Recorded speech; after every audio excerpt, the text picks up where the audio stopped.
Whitfield Capital boardroom on a Tuesday morning.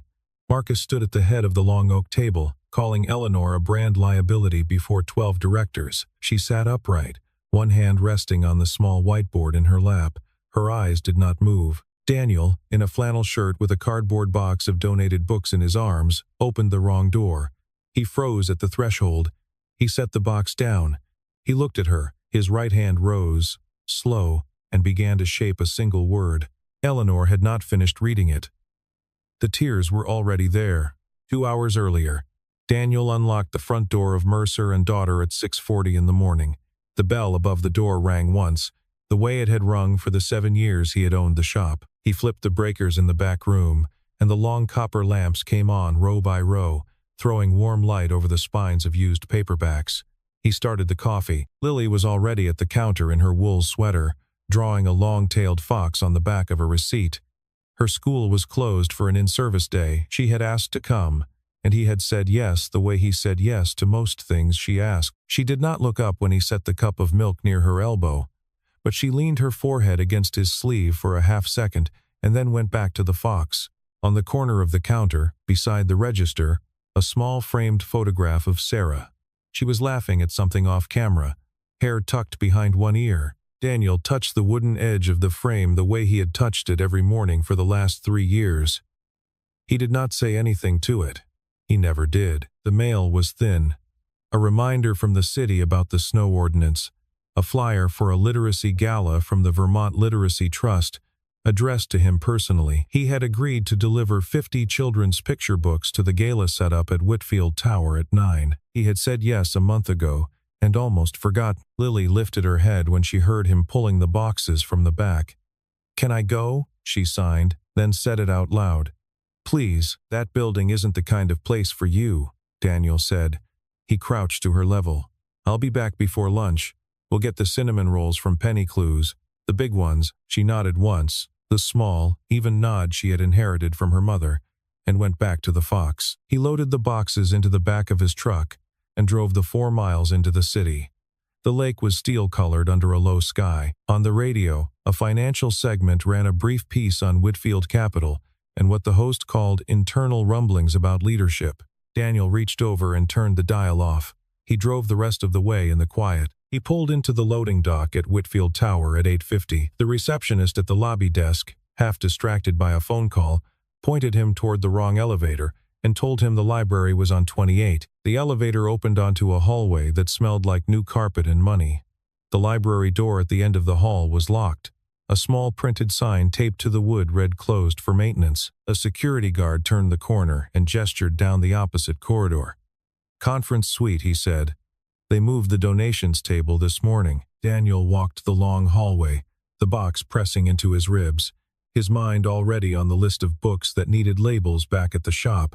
He tried the only door that was not locked. He did not know he had just opened the door to a board meeting in session. The room held its breath. Daniel finished shaping the word and let his hand fall. Marcus turned his head. "Who the hell are you?" he said. His voice was flat with the kind of practiced annoyance that came from a man used to being obeyed by the second sentence. Eleanor lifted one hand, palm out, and Marcus stopped talking. It was the first time in the meeting she had moved. She stood up. She left the whiteboard on her chair. She walked around the long table, her steps soft on the carpet, and stopped 3 paces from Daniel. She looked at his hand, then at his face, then at his hand again. Her own right hand came up, slow, almost trembling, and she shaped the same sign back to him. It was not a sign in the standard ASL dictionary. It was the word home, but the palm rested on the chest, over the heart, instead of brushing the cheek. It was a family variant. Her mother, Margaret Whitfield, had invented it for the 4 people in their household and had never taught it outside the small classroom she ran in Burlington. In the 1980s, in the 18 years since her mother had died, Eleanor had not seen another human being make that sign. Daniel nodded. She walked back to her chair, picked up the whiteboard, wrote 3 words and turned it around for him to read. "Where did you learn that?" He shaped 2 words in return. "My wife." Marcus stepped forward, color rising in his face. "I want this man removed." "Security." Eleanor lifted the same hand again, and Marcus, again, fell silent. At the back of the room, Margaret Chen had been standing with a folder of board minutes pressed to her chest. She had been Eleanor's mother's assistant before she had been Eleanor's. She had read a name in a Yale linguistics journal 10 years ago, and remembered it the way a librarian remembers an unusual surname on a card. She knew who Daniel Mercer was. She did not say anything. She watched Eleanor's hand tremble against the marker and made a small, private decision behind her ribs. The chairman of the board cleared his throat and suggested a recess. Eleanor nodded. She walked back to Daniel, took the cap off her marker, and wrote an address on the back of one of her business cards. Speeder and Earls, 4 o'clock. She placed the card in his palm and closed his fingers around it. She did not smile. Her hand was shaking. Daniel rode the elevator down with the empty box still under his arm. He sat in the truck in the loading dock for 10 minutes before he turned the key.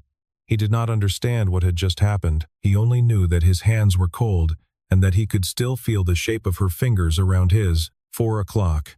The coffee shop on Pine Street had a long bar along the window, and the late afternoon light came in low and yellow through the glass. Daniel arrived first and took the corner booth. He ordered a black tea for himself and a chamomile for her, which felt like an assumption, but he made it anyway. She arrived at the hour, in a gray wool coat, alone. No assistant, no driver waiting at the curb. He had read enough about her in the past 2 hours to know that this was not how she moved through the world. She slid into the booth, pulled out a slim iPad and typed. She turned the screen toward him. My mother died in 2007. She never taught that sign outside the classroom she ran, not to a single student. He nodded. He spoke quietly, because the shop was small. He told her about Sarah. He told her how they had met in Boston, in a graduate seminar room where Sarah had been the only deaf student and the only one taking better notes than the rest of them combined. He told her that Sarah had learned ASL as a child from a Vermont teacher named Margaret, a woman with white hair, who had given her students a small private vocabulary of family signs so that they could speak to each other in a way that was theirs. Sarah had kept those signs her entire life. She had taught them to him in the first month they were together. Eleanor listened with her hands still on the iPad and her eyes on his mouth. When he stopped, she did not type for almost a minute. Then she wrote, "What did your wife call it? The sign, the one you used." Daniel looked down at his tea. "She called it the place where you did not have to explain yourself." Eleanor's head lowered. He did not look at her cry. He pushed the second cup gently across the table and turned his face toward the window so she would have the small privacy of it. When she could write again, she typed, "I am having trouble at my company. I do not want you anywhere near it." He read the words twice. "I don't know anything about finance," he said. "I deliver books." They sat without speaking for the rest of the 20 minutes. The light moved across the bar.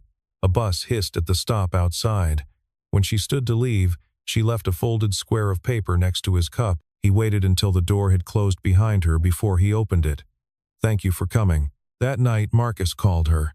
His voice on the message had the sweet, careful pitch he used when he was setting a trap. "Who was the man this morning, little sister?" She did not write back. Daniel drove home in the dark. Lily was at the kitchen table with a book open to a picture of a wolf. She looked up when he came in. "Who did you meet?" "Someone who used to know your mom," he said. Lily considered this for the length of one slow blink, and then turned back to the wolf. She did not ask anything else. The next 2 weeks moved the way a slow current moves under ice. From the outside, the surface looked the same. Underneath, the water was changing direction. Marcus rescheduled 2 key client meetings to the mornings Eleanor kept reserved for her quarterly medical checkups, then stood in for her and presented in her place. He spoke about her in the low, regretful tone a man uses when he is positioning a verdict as concern. He said the word health twice in each meeting. He said the phrase communication challenges once. 3 members of the Whitfield board received private calls from him about a smooth transition plan that, he assured them, would protect long-term shareholder value. He used those exact words to all 3 because they were the words that worked. Eleanor felt it the way a tree feels the wind in a direction it has not felt before. She began coming to Mercer and Daughter on Saturdays. The first time she came with a list, a children's library order for one of her mother's foundation grantees. The second time she came with a shorter list. By the 4th Saturday she did not pretend to have a reason. Lily met her on the 3rd visit. The bell rang and Eleanor stood inside the door. and Lily, who had been told a woman who used to know Mom might come by, walked up to her and signed her name. Eleanor knelt down to the child's height, which most adults forgot to do, and signed Lily's name back, slow and round, the way Sarah used to make her shapes. Lily took her hand and pulled her toward the Norse mythology shelf in the children's corner. Eleanor went. Daniel watched from behind the counter and did not interrupt. He arranged the new arrivals into a stack he did not need to arrange. In the marble lobby of Whitfield Tower, Margaret Chen began quietly making copies. 3 divestiture contracts had crossed her desk that month bearing Eleanor's signature. Eleanor had told her in writing that she had never seen any of them. Margaret printed duplicates of each one and stored them in a folder marked Q1 review minutes that no one would think to open. One evening, Eleanor stayed at the bookshop until 9. Lily was asleep on the long bench in the children's corner, her cheek pressed to the cover of a picture book about a small girl and a large bear. Daniel laid his own jacket over her shoulders. Eleanor watched. Then she wrote on the back of a receipt and slid it across the counter to him. I had forgotten what this felt like. He did not ask her what this was. He thought he knew. That same week, in an office on the 7th floor of Whitfield Tower, Marcus hired a private investigator and gave him a single instruction.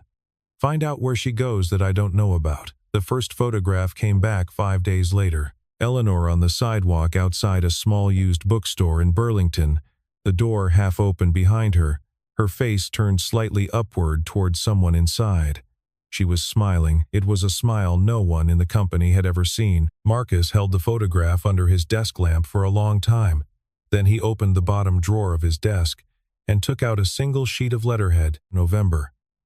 The first real snow came in over the lake on a Friday and was still falling on Saturday evening when Eleanor accepted the invitation to dinner. Daniel's house was a small wood-shingled place on a quiet road outside Burlington, a porch light on, the windows yellow.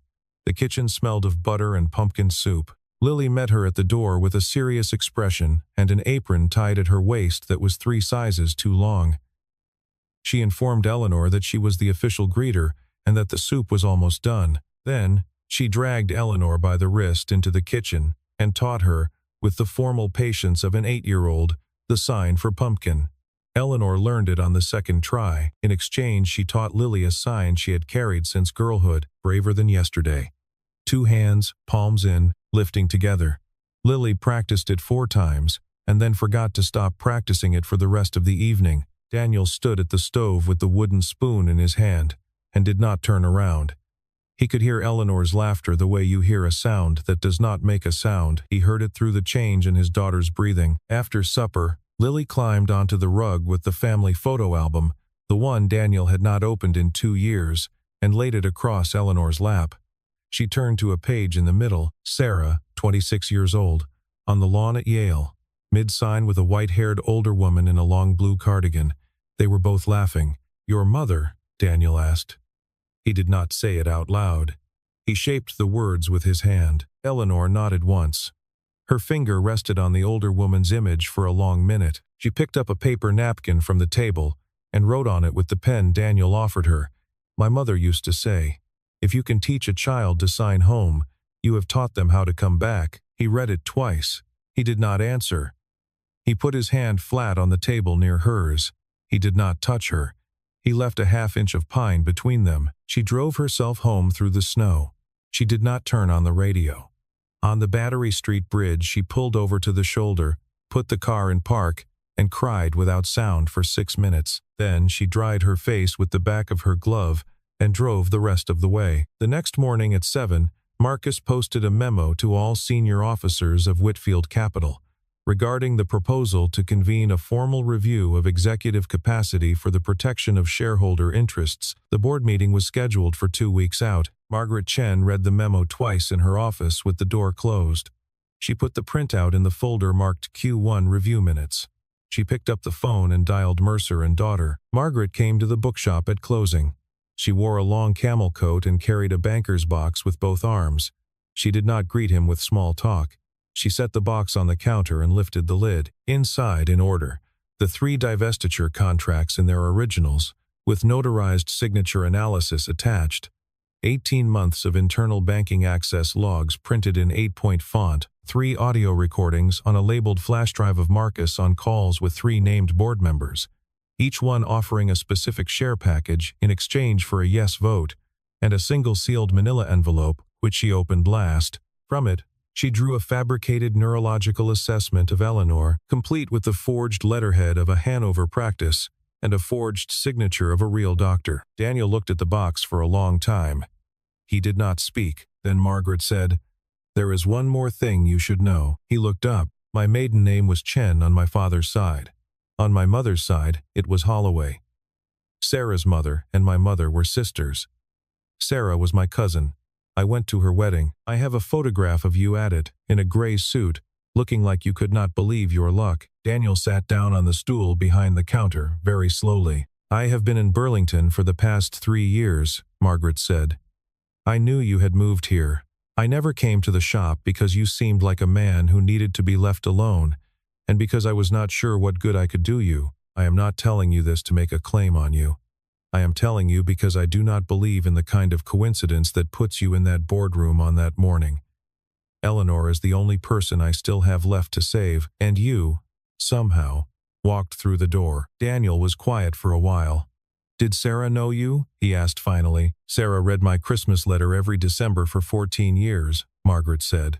"You never asked her who it was from." He put one hand flat on the lid of the box. He opened the notarized signature analysis. He was not a finance man. He was a linguist. He read the structure of a handwritten letter the way he read a sentence with a wrong tense. The signature on the third contract had a falling tail at the end that Eleanor's hand did not make. The pressure of the pen had been applied by someone trying too hard. He picked up the phone and called her. She came within the half hour. She sat down across from the box and read every page in it. She did not cry. When she finished, she wrote on the whiteboard, slow and steady, "I cannot stand in front of them alone. They will say I am incoherent." Daniel slid the whiteboard back to her. "You don't have to stand alone," he said. "I will go with you. Lily will go with you." Eleanor put her hand on top of his on the counter. She left it there for 2 seconds. Then she picked up the marker again. 2 weeks. Daniel pulled the white button-down shirt out of the back of his closet for the first time in 7 years. It still fit. He ironed it himself on the kitchen table. Lily brought him a mug of hot chocolate without being asked, and set it next to the iron and did not say a word about why he was ironing. In the evenings, he sat in the armchair by the front window with a paperback copy of Robert's Rules of Order open on his knee. He had not opened the book since his last departmental meeting at Yale. The margins were full of his own handwriting from another life. Margaret connected them with a former general counsel of Whitfield, a woman named Helen Park, who had left the company 2 years before over a disagreement with Marcus that no one had ever named out loud. Helen read the file in one evening and called Margaret back at midnight. She said she would do it pro bono. She said she had been waiting for this call without knowing she was waiting. In the back room of the bookshop, after closing, Eleanor and Daniel practiced. She would sign. He would translate aloud in clean declarative English. They agreed they would not use an outside interpreter at the meeting. An outside interpreter could be challenged by Marcus on grounds of bias or competence.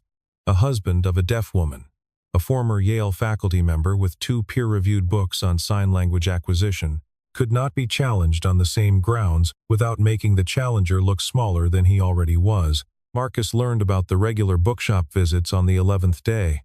He sent a man in a charcoal suit to Mercer and Daughter at 3 in the afternoon. The man set a slim leather portfolio on the counter and offered Daniel $250,000 to close the shop, leave the state for the rest of the year, and stop returning Eleanor's messages. Daniel walked around the counter, walked the man to the door, and locked it behind him without speaking. That same night, a brick came through the front window of the bookshop at 1 in the morning. Lily was asleep on the 2nd floor in the apartment above the shop. She was not hurt. Daniel held her on the stairs in the dark for a long time and did not speak. The police came and filed the report and asked if he wanted to add a statement. He said only one thing: increase the patrols on this block for the next 14 nights. Eleanor found out the next morning. She came to the shop with her hands shaking and wrote on the whiteboard, "You should step back. This is not your fight." He picked up the marker and wrote underneath her words. It was the first time in their entire knowing of each other that he wrote instead of signing. "I am not fighting your fight," he wrote. "I am fighting for the woman who taught my wife to sign home. That is my fight." She read it. She set the whiteboard down on the counter. She put her hand over his. She left it there for longer than 2 seconds this time, long enough for both of them to know what the count meant. The night before the meeting, Lily came into the living room in her pajamas and stood in front of the armchair where he was rereading the file for the 5th time.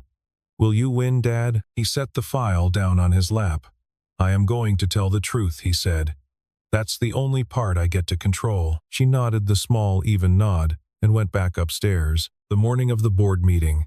Snow against the windows on the 28th floor of Whitfield Tower. 12 board members in their seats.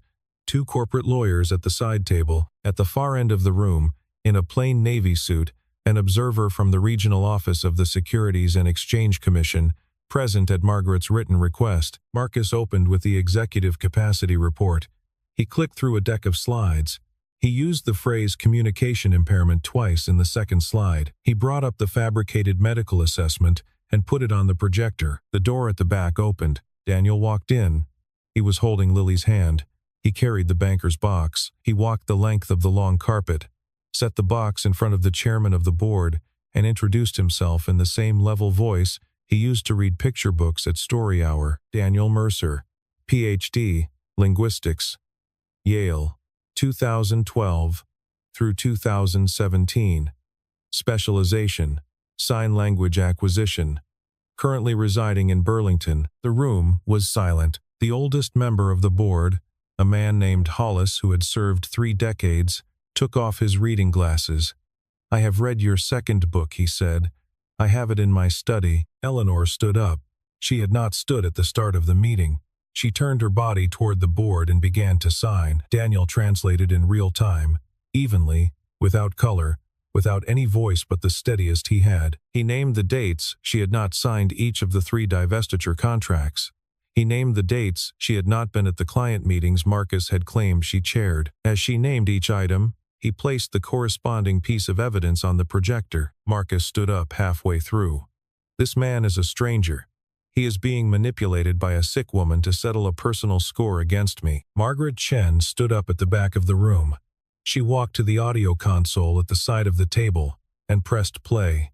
Marcus's own voice filled the boardroom, the careful, sweet pitch of him offering shares to a named board member, the same pitch describing his sister as a problem we can solve. The recordings ran for 4 minutes. No one in the room moved. The chairman asked Marcus, in a voice that had gone very cold, to sit down. He motioned for an emergency vote. Suspension of the chief operating officer pending independent investigation. Resolution of immediate effect. 9 in favor. 2 opposed, 1 abstention. Security entered from the side door. Marcus was escorted off the floor. He did not look at his sister as he left. Eleanor sat down. She did not look at anyone. She put both hands flat on the table. Lily, whom no one had instructed, walked around the long table. She climbed into the chair beside Eleanor and set both of her small hands on top of Eleanor's. She signed, slow. The sign Eleanor had taught her in the kitchen with the pumpkin soup. "Braver than yesterday." Eleanor closed her eyes. Daniel stood at the back of the room. He did not walk forward. The independent investigation finished its preliminary findings in 19 days. Marcus was charged in federal court with wire fraud, forgery, and conspiracy to commit securities fraud. He posted bond on a Thursday morning. The trial date was set for late spring. His attorney issued a brief statement about looking forward to clearing his client's name. No one in Burlington took the statement seriously. Whitfield Capital steadied within a week. The 3 board members named on the recordings resigned by Friday. The 2 corporate lawyers who had sat at the side table during the meeting wrote a joint memorandum to the board recommending the formal expansion of executive support resources for the chief executive officer's communication needs, which everyone in the room understood to be an apology, in writing, for the 18 years they had not asked. A new director was nominated, a woman named Janine Boucher, who had been one of Margaret Whitfield's students in the original Burlington classroom in 1985. She accepted the nomination by note. The note was signed in the same family variant of home that her teacher had once given her in chalk on a blackboard. Eleanor released a single written statement to the press through the company's communications office. She would remain Chief Executive Officer. She was establishing a new role within the firm, chair of the Whitfield Literacy Foundation, to fund educational programming for deaf and nonverbal children across New England. Daniel's name was not in the statement. She had not asked him for permission to leave it out. He had not asked her to put it in. Both of them, separately, understood that leaving it out was its own kind of acknowledgement. The financial press carried the story for 10 days. 2 national outlets came up to Burlington and parked vans on Pine Street. Daniel did not answer the door. Mercer and daughter had 3 weeks of unusual traffic. Strangers came in to buy 1 book. Most of them left a folded note under the dollar bills on the counter. Daniel collected the notes in a small wooden box under the register and did not read most of them. He read the ones in a child's handwriting. Margaret Chen was reinstated, this time as Chief of Staff to the office of the Chief Executive Officer. She sent Daniel a single handwritten note on cream stationery. "Thank you for walking through the wrong door." Sarah would have laughed. Eleanor did not come to the bookshop for 3 weeks. Daniel did not text her. He understood the size of what she was carrying. He understood that a woman who had spent 18 years holding a company together with one hand and a whiteboard with the other needed time to set both of them down. Lily asked every night at supper. He answered the same way each time. "She is fixing a very large house. It takes time." On the 4th Saturday afternoon, the bell over the door rang. Eleanor stood on the threshold with a worn cloth-bound book held to her chest. It was the first American edition of a collection of Norse folktales that Lily, 6 weeks earlier, had said in a whisper to her father was the one she wanted most in the world. The cover was the color of a winter sky. Eleanor did not step in right away. She waited at the door. Daniel set down the stack of paperbacks in his hands. Lily came running from the back room when she heard the bell. The 2 of them moved toward the door at the same speed, without speaking. The way a house moves when something it has been missing comes back. Spring in Burlington. 6 months after the meeting, Mercer and daughter opened a new corner near the front window. Margaret's Corner, a short cedar shelf of children's books printed in both English and ASL. The spines low enough for a small child to reach without help. Daniel had built the shelf himself in the back room over 3 long evenings. Eleanor funded the corner through the foundation. Her name was nowhere on it. Her mother's name was on the single small wooden plaque at the top, carved by a craftsman in Stowe who had not asked any questions. Eleanor came to the shop every weekend. She read to Lily and to 4 deaf children from the local community on Saturday mornings, signing the stories from a low rocking chair Daniel had carried up from the basement. The first time she signed a chapter, the youngest of the 4 children, a boy of 6, watched her hands the way a thirsty person watches water. Lily sat at her feet and interpreted the difficult passages when the older woman asked her to with a glance. The mothers waited in the next aisle with paperbacks they did not always read. Some of them cried quietly into the spines. Daniel made the coffee. He learned the children's names. He learned which ones liked the wolf stories and which ones could not yet bear the dark parts. He stayed behind the counter and let the corner be Eleanor's. She let him. Daniel and Eleanor had not used the word us. They had not been to dinner alone in a restaurant. They had not needed to. Twice a week she came in the evenings, after closing, and they sat at the counter and did not talk about Whitfield Capital. They talked about books they had read in different decades of their separate lives and about whether the new bakery on Church Street had any real chance of lasting through the summer. The conversations had the quality of a long walk on a flat road. One afternoon late in April, the shop was empty. Lily was asleep on the bench in the children's corner under a thin quilt, one arm flung out over the cushion, her small fingers loosely curled. Daniel was behind the counter, sorting a box of paperbacks by spine condition. Eleanor was at the counter with her notebook open, writing a sentence she did not show him. Through the window, the maples on the sidewalk had begun their slow opening, the buds still tight but pale green at the edges. She looked up. She lifted her right hand. She shaped the sign her mother had given her, slow and steady, palm to chest, over the heart. Home. Daniel did not sign back. He nodded once and slid a cup of tea across the counter to her, the same gesture from the same hand he had made on a winter afternoon at Speeder and Earl's, when neither of them had known yet what they were beginning. She wrapped both her hands around the cup. She did not lift it to drink. She just held the warmth of it. Outside, the snow was gone. Lake Champlain held the late light, broad and flat, the color of pewter and pollen. A sailboat moved through the lower edge of the window. Slow, no hurry to be anywhere. Inside the shop, Lily shifted in her sleep and shaped a sign with the small fingers of her right hand against the cushion, half-formed, soft as a word in another language. The bell above the door did not ring.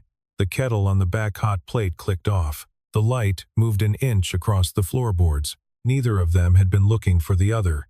But somewhere in a language no one else in the room could hear, they had already arrived.